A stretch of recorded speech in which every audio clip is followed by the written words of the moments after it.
Video देखी। जितने भी लोग इस लड़की के साथ डुएट कर रहे थे ना, उनको इस चीज़ का आइडिया भी नहीं था that she is a murderer. But जितने भी लोग इसके साथ वीडियो कर रहे थे, डुएट बना रहे थे टिक में वायरल होने के लिए या कुछ भी चीज़, सबको ये लग रहा था कि ये लड़की इतनी क्यूट है कि ये लड़की कोई क्राइम कमिट कर ही नहीं सकती और इसको रिलीज़ कर देना चाहिए। बट सच्चाई इससे बहुत दूर थी। सच्चाई ये है कि ये जो लड़की है इज़ाबेला गुज़मान, इसने अपनी माँ का, अपनी सगी माँ का मर्डर किया था 79 टाइम्स स्टैब करके विथ अ नाइफ। सो आज हम इसी केस के बारे में बात करेंगे कि क्या हुआ, कैसे हुआ, और जानेंगे इस केस से रिलेटेड बहुत सारे फैक्ट्स और सारी चीज़ें जो भी इस केस में है, तो बचपन से इज़ाबेला के दिमाग में चली, क्या हुआ, क्यों हुआ, सब चीज़। Welcome guys, I am Dev Chakraborty and this is my new channel in YouTube. तो मैं बहुत दिन से सोच रहा था यूट्यूब का एक चैनल ओपन करने के लिए, बट होपफुली मुझे कोई आइडिया नहीं आ रहा था कि मैं किस चीज़ के ऊपर बनाऊँ, किस चीज़ के ऊपर वीडियो बनाऊँ। एंड टॉपिक्स भी बहुत ज़्यादा होते। फिर सडनली मैंने देखा कि ट्रू क्राइम स्टोरीज बहुत ज़्यादा हिट है आजकल, तो मैंने सोचा इसी चीज़ के ऊपर वीडियो बना लेते हैं। इज़ाबेला गुज़मान की स्टोरी लाइन तो बहुत लोग को पता है, बट बहुत लोग को नहीं भी पता है। सो जितने भी फैक्ट्स मैं इस वीडियो देने वाला हूँ, नेट से हर चीज़ आपको मिल जाएगी सर्च करने पर। तो ज़्यादा टाइम वेस्ट ना करते हुए आज हम चलते हैं इस केस के ऊपर। इज़ाबेला का जन्म 1 जुलाई 1995 को हुआ था। उसकी मम्मी का नाम था जॉय और पापा का नाम रॉबर्ट गुज़मान। बायोलॉजी का मदर एंड फादर का नाम था ये। जब इज़ाबेला 6 या 7 साल की थी, तब उसके मम्मी और पापा का डिवोर्स हो चुका था, but they both are on good terms. तो उन्होंने डिवोर्स के पहले एक स्टूडियो रेंट किया था, because they both are a freelancer artist, that's why. तो डिवोर्स के बाद भी वो लोग एक गुड टर्म्स पे थे। उसके बाद पता नहीं इज़ाबेला को क्यों पसंद नहीं था कि उसकी माँ उसके फादर के साथ में काम करती है, या तो फिर वो दोनों क्यों ये दिखावा करते हैं, ऐसा इज़ाबेला को लगता था। बट आफ्टर दैट इज़ाबेला बहुत जिद्दी भी थी। एक बार उसकी माँ ने सिर्फ उसको इतना बोला था, at least you can wash your own dishes. तो उसने इस छोटी सी बात पे जो उसके हाथ में आया, प्लेट, चम्मच, छुरा, कांटा, जो भी, उसने अपनी माँ को फेंका। एंड उसके इस बिहेवियर के बाद उसकी माँ ने उसे उसके बायोलॉजिकल फादर जो थे रॉबर्ट गुज़मान, उनके पास भेज दिया। बट इज़ाबेला अपने फादर के सामने बहुत अच्छी बनती थी, बहुत ज़्यादा। तो उसके फादर को लगा कि यार शायद मेरी एक्स वाइफ झूठ बोल रही है, क्योंकि मेरी बेटी मेरे साथ तो बहुत अच्छे से रह रही है, मेरे सामने तो कुछ वैसा ऐसा इशू नहीं होता, तो शायद मेरी एक्स वाइफ झूठ बोल रही है। और जैसे ही उसका हॉलीडेज खत्म हुआ, तो उसने वापस उसको ऑरोरा कोलोराडो भेज दिया, क्योंकि वहां से उसका स्कूल बहुत ज़्यादा पास में था। युनमी हॉय, जो इज़ाबेला की माँ थी, उनका एक बॉयफ्रेंड बना जिसका नाम था रेयान हॉय। धीरे धीरे बातें ऐसी बढ़ती रही, बट इज़ाबेला कभी उसको एज अ अपनी, मतलब अपनी माँ को कभी भी उसके बॉयफ्रेंड के साथ देख नहीं पाती थी, क्योंकि इज़ाबेला को ऐसा लगता था कि अगर मेरे पापा और मम्मी अभी भी गुड टर्म्स पे हैं, तो ये दोनों क्यों साथ में नहीं रहते। इज़ाबेला की जो मदर थी, she was so supporting, she was so supporting to Isabella, कि एक बार युनमी हॉय को इज़ाबेला की प्रिंसिपल का फ़ोन आया था। एंड इज़ाबेला के प्रिंसिपल ने कहा कि इज़ाबेला ना एक्स्ट्रा कैरिकुलर एक्टिविटीज़ में अच्छा परफॉर्म कर पाती है, ना क्लासेस में एक्टिव है। ये क्लासेस में आती है तो सो जाती है, ना ये अच्छे ग्रेड्स ला पा रही है। सो आर यू श्योर आप इसको स्कूल में पढ़ाना चाहते हो, या तो फिर आप इसको रिपीट करवाना चाहते हो जो आप क्लास करवा रहे हो इसको। तो युनमी ने कहा कि ये मेरी बेटी के ऊपर है कि वो क्या करना चाहती है, मैं उसको किसी चीज़ के लिए फोर्स नहीं करूँगी। इतना सब कुछ होने के बाद भी युनमी वॉज सपोर्टिंग इज़ाबेला लाइक। तो ये सब के बावजूद भी इज़ाबेला को ये सब चीज़ नहीं दिख रहा था कि उसकी मम्मी कितना एफर्ट्स मार रही है। यूनमी होय 3 से 4 जॉब करती थी, 12 hours a day, 12 to 15 hours a day, 7 days in a week. उसकी माँ कितना स्ट्रगल कर रही थी, कितने एफर्ट्स मार रही थी कि उनके जस्ट टेबल पे खाना आए, और जिस घर पे वो लोग रहते थे उसका मेंटेनेंस, इजाबेला के पर्सनल खर्चे, उनका फूड, ग्रोसरीज, बिजली बिल, वाटर बिल, एंड जो उनका रेंटेड स्टूडियो था बस उनके लिए। इजाबेला की माँ यूनमी हो इतना कुछ कर रही थी, 4 से 5 जॉब कर रही थी वो। इट्स जस्ट बिकॉज ताकि वो ये सब चीज़ मैनेज कर पाए। इजाबेला और उसकी माँ का झगड़ा भी बहुत होने लग गया था यूनमी होय का। तो एक दिन इजाबेला और उसकी माँ का इतना गंदा झगड़ा हुआ था कि इजाबेला उसकी माँ के ऊपर जंप मारी, एक नाइफ उठाई और जस्ट मारने ही वाली थी। उसके बाद वो घर से भाग गई 1 हफ्ते के लिए। बट समवेयर वो अपने किसी दोस्त के पास जाती थी हमेशा भाग के, क्योंकि उसके बहुत सारे मेल फ्रेंड्स थे, फीमेल फ्रेंड्स भी बहुत सारी थी। और जब वो 1 हफ्ते के लिए अपने घर से भागी, तब उसके घर वालों में उसकी माँ बहुत ही ज़्यादा टेंशन में रहती थी। उसने रॉबर्ट गुज़मान को भी सब चीज़ बताया कि ये इजाबेला ऐसे ऐसे ये सब चीज़ कर रही है, इतना कुछ कर चुका है इसने। बट रॉबर्ट गुज़मान उस टाइम पे भी उसकी बात नहीं मान रहा था। इट्स जस्ट बिकॉज क्योंकि उसको इजाबेला के ऊपर पूरा भरोसा था। अब एक दिन आया जब इजाबेला को पुलिस वाले ढूंढ ढांड के उसके घर वापस ले आए, तो इजाबेला की माँ ने उसको बहुत डांटा, बहुत डांटा। बदले में इजाबेला ने अपनी माँ को, क्योंकि इजाबेला अपनी माँ को मारती थी, वो कई बार बेसबॉल बैट से या तो फिर कुछ भी उसको मिल जाए तो चीज़ फेंक के मारती थी, कभी बार डिशेस फेंक के मारती थी, कई बार कुछ फेंक के मारती थी, बहुत कुछ करती थी अपनी माँ के साथ में। तो इजाबेला ने उस टाइम पे अपनी माँ के फेस पे थूक दिया, अपनी माँ के ऊपर थूक दिया उसने। मतलब, और ये पहले दिन की बात नहीं है, ये बहुत बार हो चुका है ऐसा कि इजाबेला की मदर सो रही होती थी झगड़े के बाद में, तो इजाबेला का कुछ मूड ऑफ है या तो किसी और चीज़ के कारण ऑफ है, वो जाती थी अपनी माँ के रूम में, वो अपनी माँ के ऊपर थूक देती थी, पता नहीं क्यों। इसके बाद इजाबेला की मम्मी एक बार घर आई।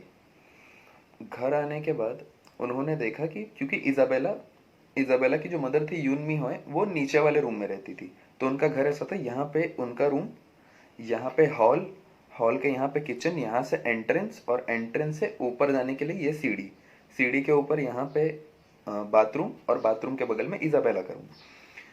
तो एंट्रेंस से जब इसकी वहाँ घुस रही थी यूनमी होए, उन्होंने देखा कि इजाबेला के रूम से, क्योंकि इजाबेला का रूम फर्स्ट फ्लोर पे था, तो उसके रूम से एक लड़का शर्टलेस नीचे कूदा और वो बहुत तेजी से भागा।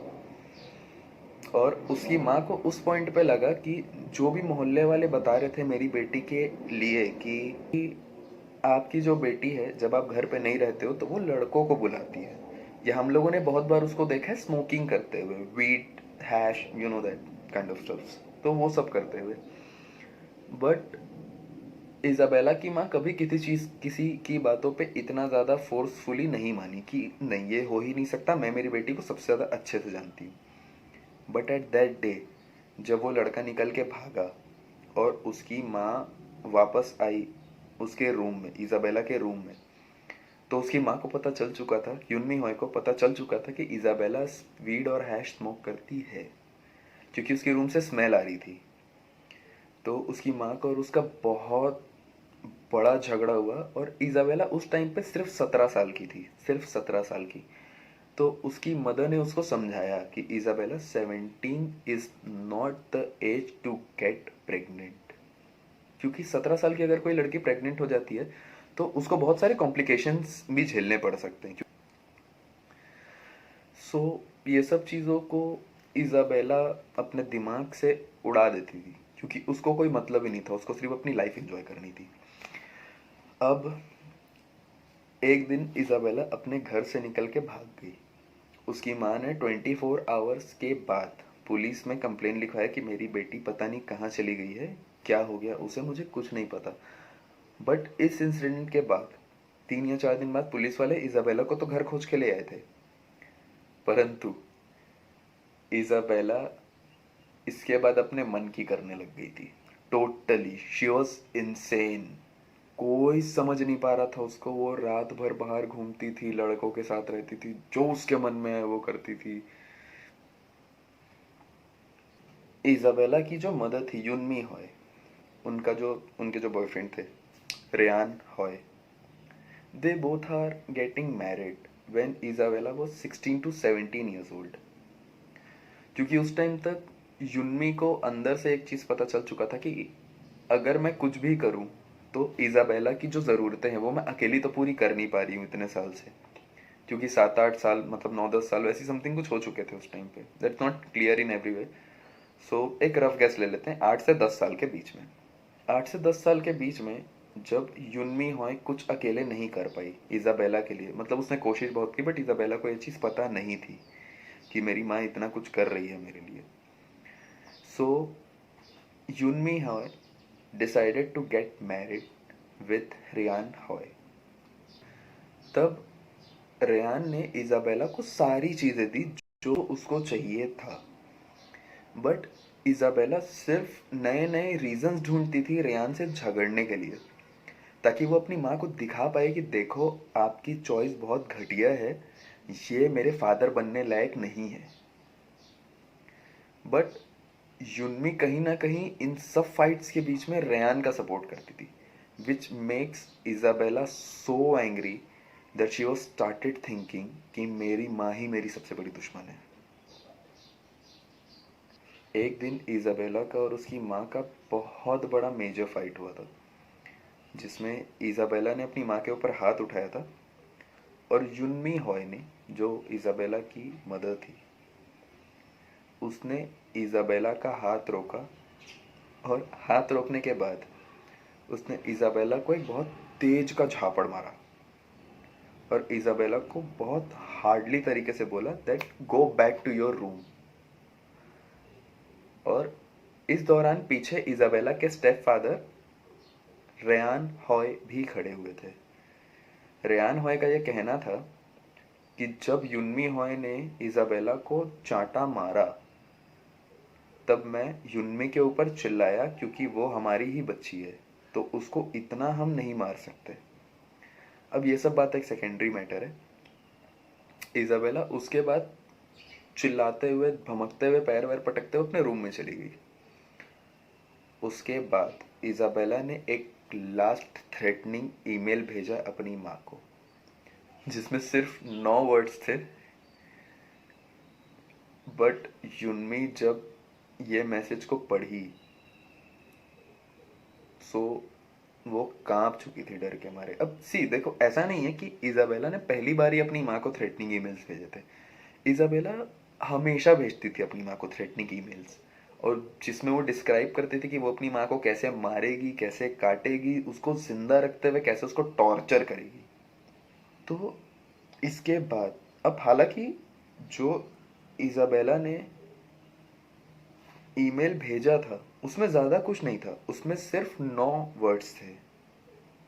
Is that you are going to pay for what you have done, that's it. पर इस टाइम पे युनमी और रेयान को लगा कि अब इजाबेला को बिठा के सब चीज़ समझाना ही पड़ेगा।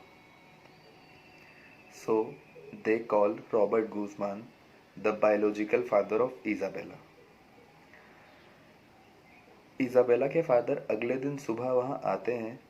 दोपहर को युनमी रॉबर्ट गुजमान को सब चीज़ बताती है कि ये ऐसे ऐसे इश्यूज हैं।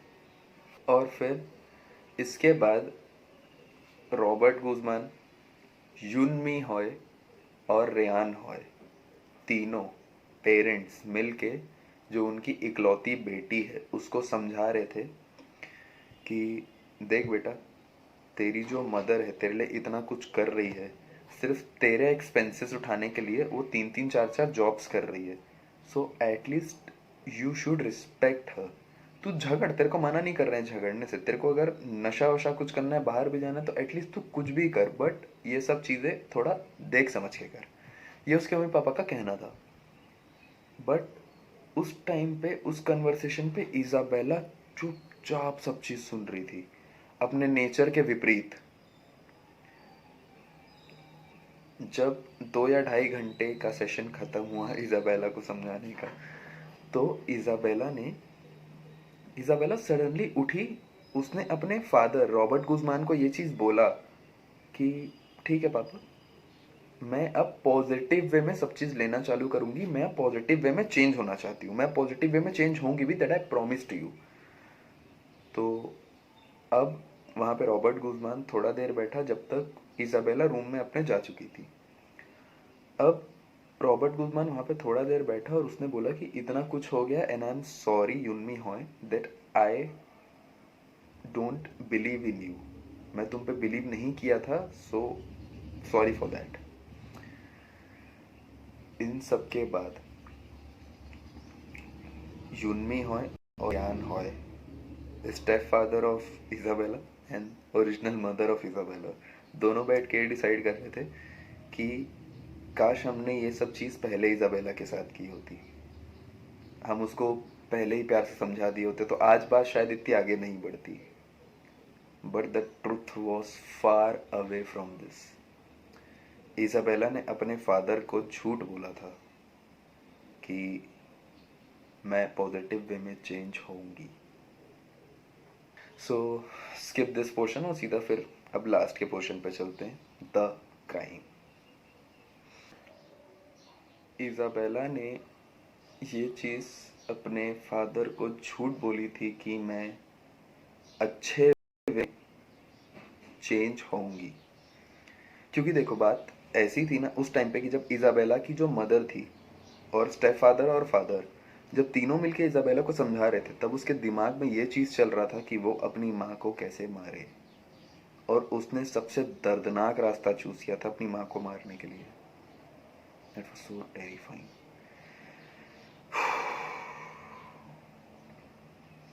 इजाबेला ने अब लेट नहीं किया, उसने सिर्फ शाम होने का वेट किया था। शाम को युनमी हॉय घर आती है, रेयान हॉय काउच में बैठ के उस टाइम पे टीवी देख रहे थे। युनमी घर के अंदर एंटर हुई, एंटर होते साथ उसने रेयान को बोला कि बेबी मैं नहाने जा रही हूँ, उसके बाद हम दोनों रूम में मिलते हैं और मुझे आज जल्दी सोना है because I got my early morning shift, I have to go on my early morning shift. So Ryan Hoy ने कहा ओके फाइन। युनमी ऊपर गई, she was started taking a shower, और रेयान धीरे धीरे सो रहा था क्योंकि वो आधी नींद में था जब युनमी आई। रेयान धीरे धीरे सोते सोते में एक टाइम पे ऐसा है कि उसकी आंखें पूरी बंद हो गई थी, वो पूरा डाउन हो चुका था।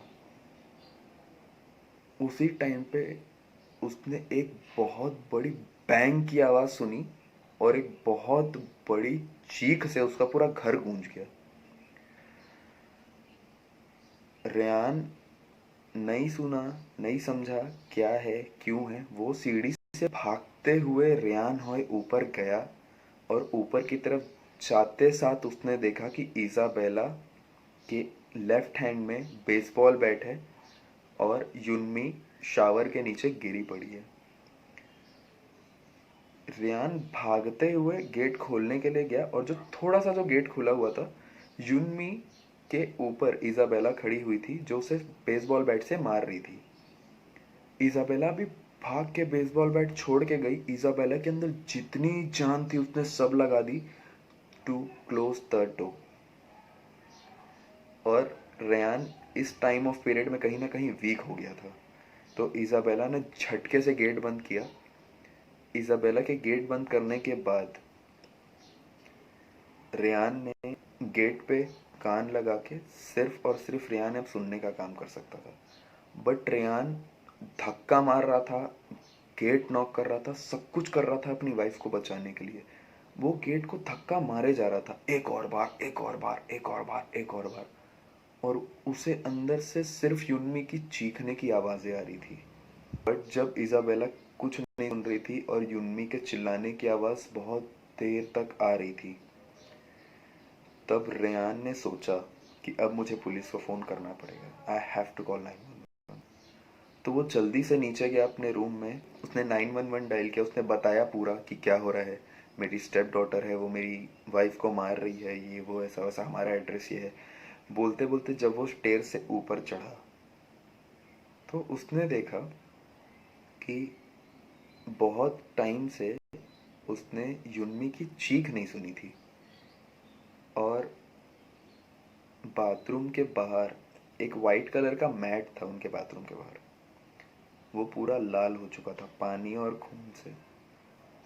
तो वो थोड़ा आगे गया रेयान, और उसने बाथरूम के गेट में फिर से अपना कान लगाया, और उसने लास्ट में सिर्फ युन्मी का एक आखिरी वर्ड सुना, the last word of Yunmi हुआ, and that was Jehovah, that means God.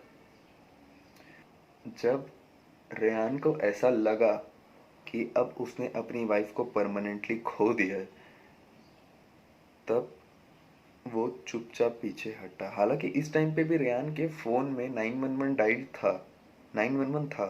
Police वाले पूछ रहे थे कि सर क्या हो गया, आप चुप क्यों हो गए, क्यों आप कुछ नहीं बोल रहे हो। रेयान को उस टाइम पे डर इस चीज़ का था कि इजाबेला बाहर निकल के उसे भी मारेगी। एज सुन एज इजाबेला ने बहुत हल्के से गेट खोला, और इस टाइम पे रेयान सिर्फ इजाबेला के पैरों पे देख रहा था, और थोड़ी हिम्मत बढ़ा के जब रेयान ने इजाबेला के फेस की तरफ देखा, तब रेयान को पता चल चुका था कि अब अगला नंबर उसी का है। बट इजाबेला ने बहुत एक अजीब चीज़ किया उस टाइम पे। वो ऐसे वहां से निकली जैसे उसने रेयान को देखा ही ना हो। वो नीचे गई, उसने अपनी माँ की कार उठाई, और अपने घर से करीब करीब 2 से 2.5 किलोमीटर तक की उसने ड्राइविंग करी। जब रेयान को ऐसा लगा कि इजाबेला अब घर से जा चुकी है, वो नहीं आएगी, वो बाथरूम के अंदर गया और उसने देखा युन्मी की डेड बॉडी पड़ी हुई है। और उस टाइम ऑफ पीरियड में रेयान अपनी वाइफ का शक्ल इमेजिन नहीं कर पा रहा था, क्योंकि उसकी इजाबेला ने 79 टाइम्स अपनी माँ के फेस में, नेक में और डोर्सल एरिया में स्टैप किया था। अब ये चीज़ तो क्लियर था कि इजाबेला ने स्टैप करने के टाइम पे हर एक वो फाइट याद की होगी जब उसकी माँ उससे झगड़ी, उसको सुनाई, उसको कुछ भी ऐसा वैसा बोली, कुछ भी चीज़ करने के लिए मना की। और इतने रेज में इजाबेला ने ये सब चीज़ किया कि युन्मी का पूरा चौकटा बिगड़ चुका था, कोई पहचान ही नहीं पा रहा था उसको। और उस टाइम पे रेयान के दिमाग में ज़्यादा कुछ नहीं, सिर्फ इतना आ रहा था कि मुझे अपनी वाइफ को एनी हाउ बचाना है। So he started giving CPR to Yunmi. उसने युन्मी को CPR देना चालू किया। CPR देने के बाद जब तक 911 आई, 911 की जो सबसे पहली लेडी थी जिसने वो डेड बॉडी देखी, she was started screaming.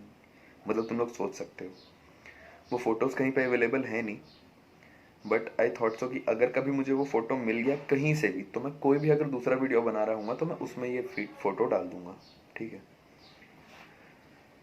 After that police वालों को ऐसा लगा कि अगर इजाबेला इतने गुस्से में वहाँ से निकली है, तो ये सिटी में कोई भी अगर इस रात को इस टाइम पे बाहर घूम रहा होगा उसके लिए प्रॉब्लम है। क्योंकि बहुत सारे मर्डरर्स और बहुत सारे क्रिमिनल्स ऐसा करते हैं कि वो जिनसे उनको बदला निकालना होता है, उनसे बदला निकालने के बाद वो जब भाग जाते हैं तो दूसरे बंदे को वो ऐसे ही मार देते हैं, क्योंकि उनको उस टाइम पे बहुत गुस्सा था, वो बहुत रेज में थे उस टाइम पे। उस टाइम पे उनको समझ में नहीं आता है। So Isabella was a big threat at that time for the whole city. तो इजाबेला की जो भी डिटेल्स और फोटोज थी, उन्होंने हर जगह पे उस रात को टेलीकास्ट करवाए न्यूज़ के थ्रू, और सबको बोला कि कृपया अपने घर से बाहर ना निकले, और अगर ये लड़की कहीं पे भी आपको दिखती है या आपके घर के सामने से गुजरती है या आपके घर में आके आपसे हेल्प भी मांगती है, तो कृपया करके कुछ ना करें, हमें इन्फॉर्म करें। ये उस टाइम पे कोलोराडो के पुलिस ने बोला। अब युन्मी हॉय का जो घर था औरोरा कोलोराडो में, उसके थोड़ा आगे ही एक बहुत बड़ा फॉरेस्ट है। सो पुलिस वालों ने सोचा कि हो सकता है शायद इजाबेला भाग के फॉरेस्ट में छुप जाए।